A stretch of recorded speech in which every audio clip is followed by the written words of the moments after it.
Picture a snake just for a second. It stopped. It's not hunting, not hiding. It's doing something. Well, fundamental. Shedding its skin, that old layer, tight and worn out, just peeling away.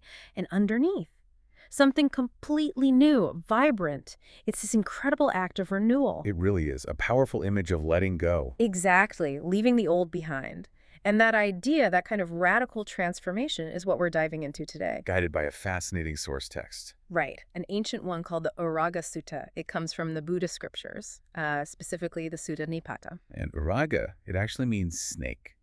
No coincidence there, then. Not at all. The sutta uses that very image, the snake casting off its old skin, as its main metaphor. For what exactly? For how bhikkhu, a spiritual seeker, maybe a monk in the original context, achieves liberation. The text puts it beautifully, casts off this near shore and far shore, like a snake shedding its old skin. Wow, this near shore and far shore, that sounds significant. It is. And importantly, the text doesn't just leave it as a nice metaphor. It gets really specific about what needs to be shed, meticulously detailed. Okay, so that's our mission for this deep dive then.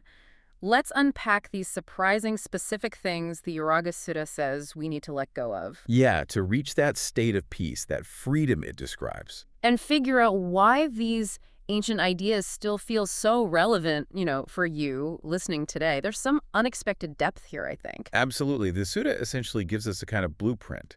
It outlines these various defilements, attachments, things we need to overcome. Defilements, okay. Things like anger, lust, craving, even conceit.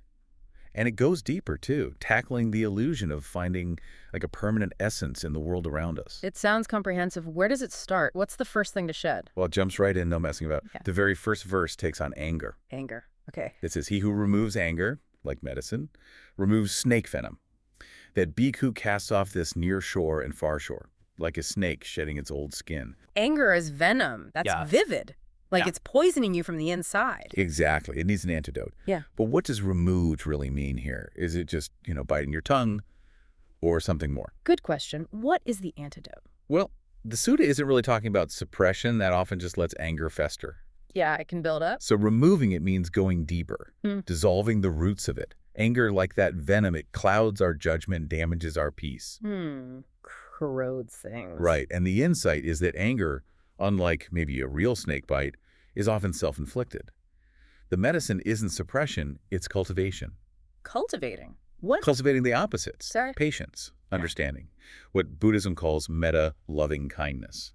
That actively changes your inner landscape. It doesn't just put a lid on the poison. Dissolving versus containing, that makes sense. A much deeper kind of healing. Precisely. So anger is the first layer of skin to go. What's next, according to the Sutta? It builds on that idea of active removal. It moves pretty quickly to lust and craving. The big ones. Definitely. It uses some strong imagery again. It talks about someone who cuts off lust completely, like uprooting a lotus from its stalk. Uprooting, not just trimming the flower. Exactly. And similarly for craving, it says like drying up a swiftly flowing river, cutting it off at the source. Completely. That word really jumps out again. Udachita asissa, you mentioned the Pali. Yes, cuts off completely without remainder. Because, many people might think, okay, I can manage my desires, control them. Is that not enough?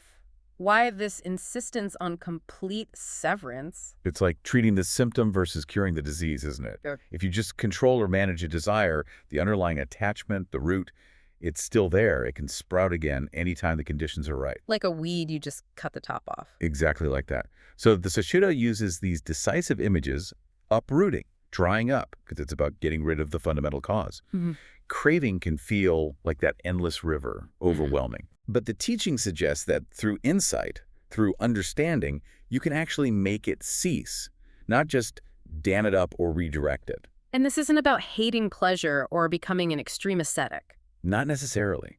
It's more about realizing how unchecked attachment, unchecked craving becomes a source of suffering, of dissatisfaction. Yeah. Freedom comes from not being constantly pulled around by them. Okay. So, venomous anger, a rooted lotus of lust, an endless river of craving. The imagery is so specific. It really paints a picture for each one. But then it shifts gears a bit, doesn't it? It talks about conceit. Ah, yes, conceit. Mana in Pali. And the image for that is quite dramatic. He who bursts conceit completely, like a great flood bursting a weak reed bridge. It is dramatic, almost violent, as you say. Why such a strong analogy for conceit? It feels different from anger or lust. Yeah. What makes it so destructive or maybe fragile? That's a great point. Conceit, that sense of I am better, I am worse, it feels so fundamental to us, right? So solid. Yeah, deeply ingrained. But the text calls it a weak reed bridge, something that seems like it connects things, gives structure, but is actually flimsy. It gets swept away easily by the floodwaters of, well, wisdom or true understanding. So it looks strong, but it's fundamentally weak. That seems to be the idea. Yeah. Conceit often relies on comparison, on external validation, puffing ourselves up or putting ourselves down based on others. It's built on shaky ground.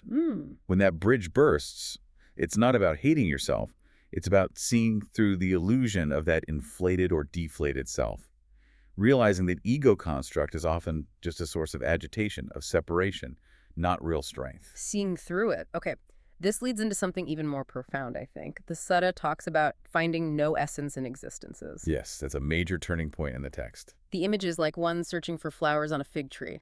What does that mean? It sounds almost nihilistic, finding no essence. It could sound that way, but it's generally understood quite differently. It's a shift, as you say, from tackling emotions to shedding a fundamental misunderstanding about reality itself. So the fig tree, the udumbara, its flowers are hidden inside the fruit.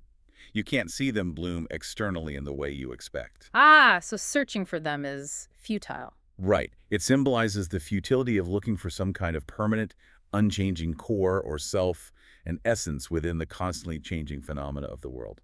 Things like our bodies, feelings, thoughts, possessions. Exactly. The Sutta uses this phrase, sabam vitatham idanti nyātvaloke, knowing that all this is false or illusory or maybe devoid of substance in the world. All this is false.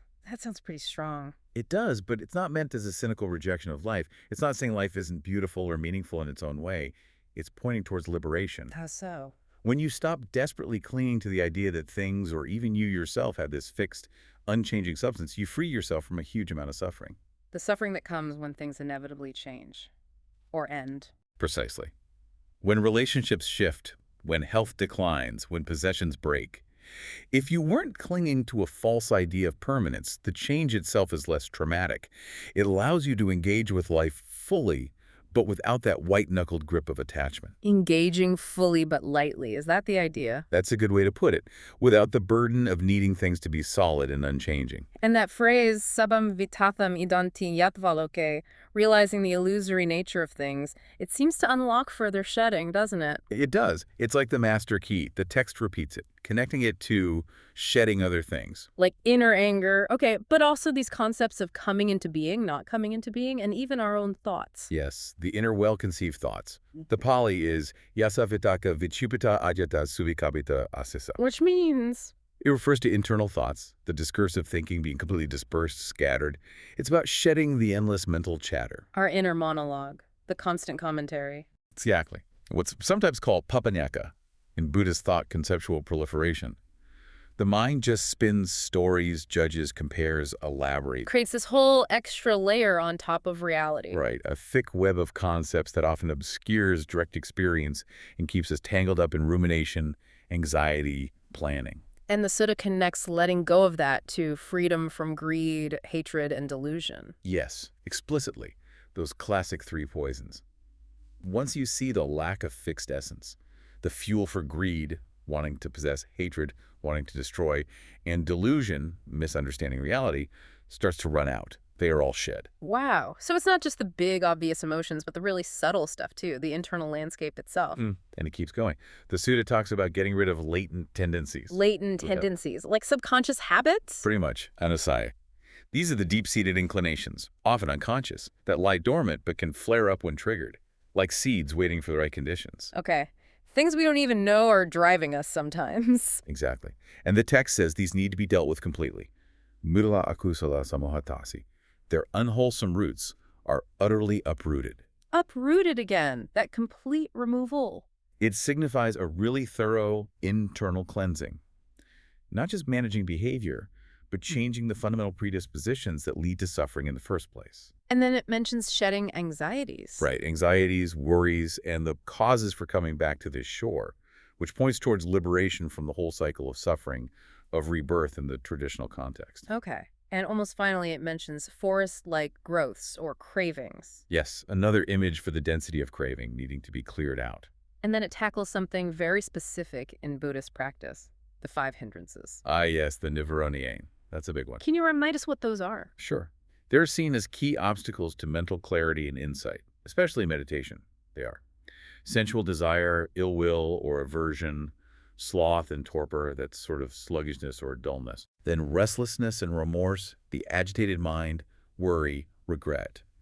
And finally, skeptical doubt, uncertainty that blocks progress. So 5 major mental roadblocks. Exactly. And the Uragasutta basically concludes by saying that the person who has abandoned these 5 nivara is now untroubled. Untroubled. They've crossed doubt, and crucially, they are without darts. Darts, like arrows. Yes, the darts of suffering, of craving, of affliction, they no longer pierce the mind. That's the image of final liberation. The snake has fully shed its skin. Nothing binds it anymore. That's quite a journey. From shedding anger like venom to being free from these subtle mental darts. It is a complete transformation. So wrapping this up, this deep dive into the Uragasutta, it really hammers home that powerful idea of shedding, doesn't it? Transformation through letting go. Absolutely. And it's not just a vague concept. It provides this incredibly detailed, almost like a practical guide for inner liberation. Identifying exactly what holds us back, the obvious stuff and the really subtle internal patterns. Right. And when you step back, you see how universal this ancient wisdom is. Okay, yes, it was maybe written for a monk aiming for the ultimate goal, but the core principles, they speak to anyone, really, who's looking for more clarity, more peace in their own life. It's about shedding more than just the obvious vices, isn't it? Far more. It's about those subtle mental habits, like you said, that constant internal chatter, the dispersing of internal thoughts, uprooting those deep, latent tendencies we might not even be aware of. And that fundamental shift in perception, recognizing that worldly things don't have that solid, unchanging essence we often project onto them. Exactly. Sabam vitata midanti nyatva loke. Knowing that helps strip away so much of the basis for our suffering. It clears the view. It really is powerful. Thinking back to that snake, leaving that old skin behind, moving forward later, unburdened, totally renewed. A potent image to end on. It really is. And maybe this deep dive into the Uragasutta invites us, you listening right now, to think. If that snake can shed its entire old skin to grow, to be renewed, what old skin are you ready to release this week? Maybe it's a habit, maybe a belief that's holding you back, maybe just a lingering worry. What could you let go of to step into a lighter, freer version of yourself?